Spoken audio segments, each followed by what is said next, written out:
Good morning students, welcome to my YouTube channel Deepti Paliwal. तो आज हम पढ़ने वाले हैं रामचरितमानस में से हमारे पास एनसीईआरटी के बुक्स में कुछ दोहे और उनके और चौपाइयाँ हैं और जिसके रचनाकार तुलसीदास जी हैं। इनकी जो कुछ रचनाएं हैं उनको हम अपने यहाँ पर कवर कर रहे हैं, इसलिए मैंने सीधे बुक ना लेके एनसीईआरटी की रामचरितमानस को ही ले लिया है। आपने मेरी पहली वाली वीडियो नहीं देखी तो आप उन्हें चैनल पर जाकर देख सकते हैं और अगर आपको अच्छी लगती हैं तो आप उन्हें शेयर और कमेंट भी कर सकते हैं।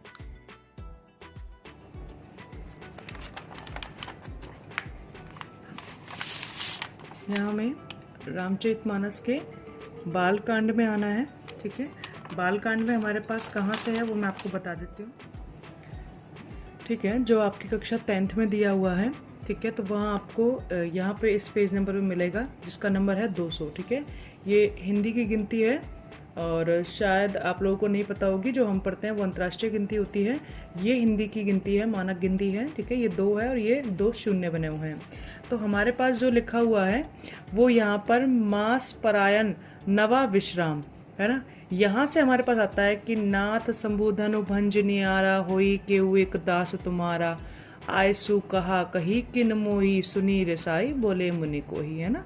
तो राम के संवाद के संग, तो श्री राम जी के संवाद के संग शुरू होता है। देखो, इससे पहले वाला जो दोहा है वो क्या कह रहा है, सब है बिलो के लोग सब जानी जानकी भीरू हृदय न हर्षु विषादु कछु बोले श्री रघुवीरू, कि पूरी सभा डरी हुई है और उसमें जानकी जी सीता माता भी भीरू डर की स्थिति में बनी हुई हैं, डर की स्थिति में हैं और इसलिए उनके हृदय में कुछ खुशी नहीं थी। विवाह के स्थल पे है और कुछ खुशी नहीं है, डर हो गया है, उल्टा भयभीत हो रहे हैं वहाँ लोग और न ही किसी भी प्रकार की कोई विषाद थे। इसी बात को लेकर श्री राम जी ने अपने वचनों को बोला, है ना, कछु बोले श्री रघुवीर।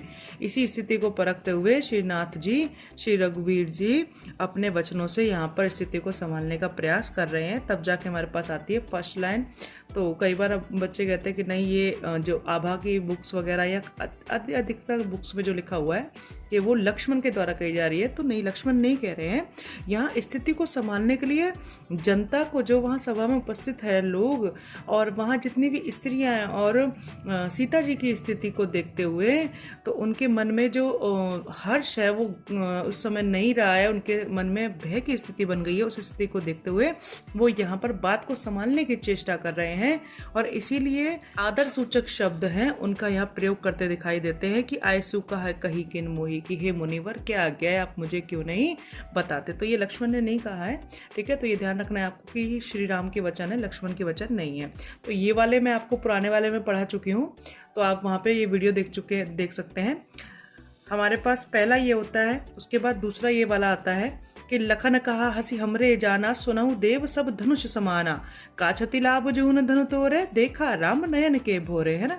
तो यहाँ लक्ष्मण जी संवाद करते हुए कहते हैं कि हे देव, हमने तो सुना था कि सारे धनुष एक समान होते हैं और किसी भी पुराने धनुष के टूट जाने पर, किसी भी पुरानी वस्तु के टूट जाने पर उसकी लाभ और हानि को देखा नहीं जाता। इस धनुष को तो श्री राम ने नवीन के धोखे से उठाया था, इसलिए छुअत टूट रघुपति ना दोषु, या छूते ही टूट गया हे मुनिवर, आप बिना किसी कारण के गुस्सा कर रहे हैं। उसके बाद तीसरा वाला जो आता है वो ये आता है, बिहसी लखन बोले मधुबानी अहो मुनीश महाबटमानी पुनि पुनि मोहि दिखाव कुठारू चहत उड़ावन फूकी पारू, है ना, कि हे मुनिवर, आप अपने आप को बड़ा भारी योद्धा समझते हैं और इस प्रकार प्रतीत होते हैं जैसे कोई फूक से पहाड़ उड़ाना चाहता है।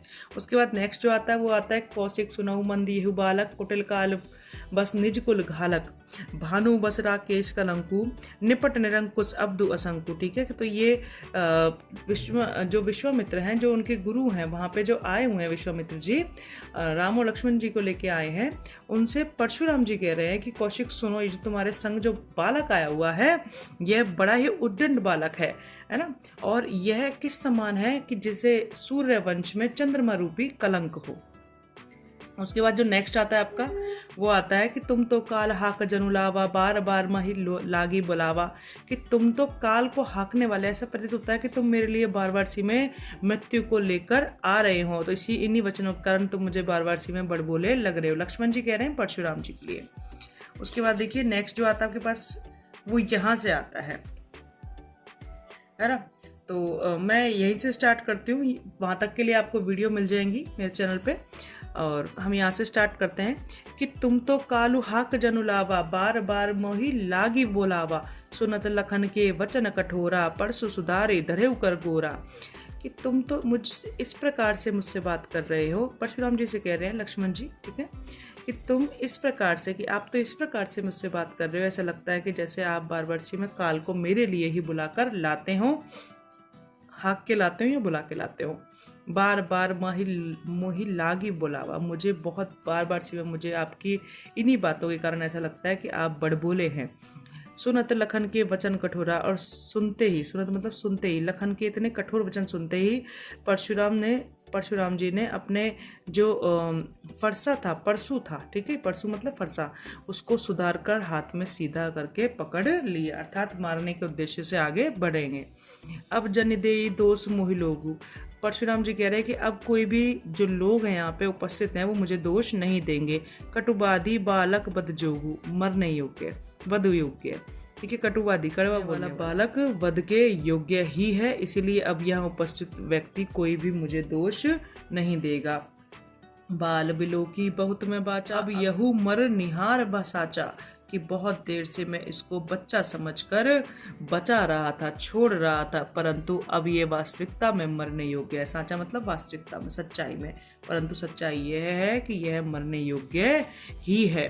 कौशिक कहा क्षमीय अपराधु, बाल दोष गुण गण ही न साधु।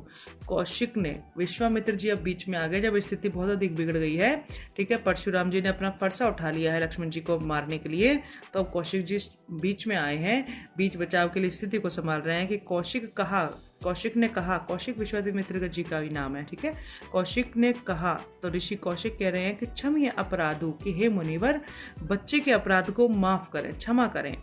बाल दोष गुण गण ही न साधु, क्योंकि जो गुरु होते हैं, जो साधु होते हैं, वो बच्चे के गुण और दोष को जो गुरु होते हैं वो बच्चे के गुण और दोष को गिना नहीं करते, इसलिए हे मुनिवर आप इसके अपराध को क्षमा कर दीजिए। खर कुठार में अकरन को ही, ठीक है, अकरुण मतलब करुणा रहित, आगे गुरु अपराधी, ठीक है, मेरे आगे कौन है, आगे अपराधी गुरुद्रोही, गुरुद्रोह का अपराध करने वाला मेरे आगे दोही है। परशुराम जी कह रहे हैं, किससे कह रहे हैं, कौशिक से कह रहे हैं कि मैं तेज धार वाली कुठार को धारण करने वाला, मैं दयारित और क्रोधी व्यक्ति हूँ, कोई मतलब क्रोधी, और मेरे आगे गुरु अपराध करने वाला अपराधी है। उतर देत छोड़ऊ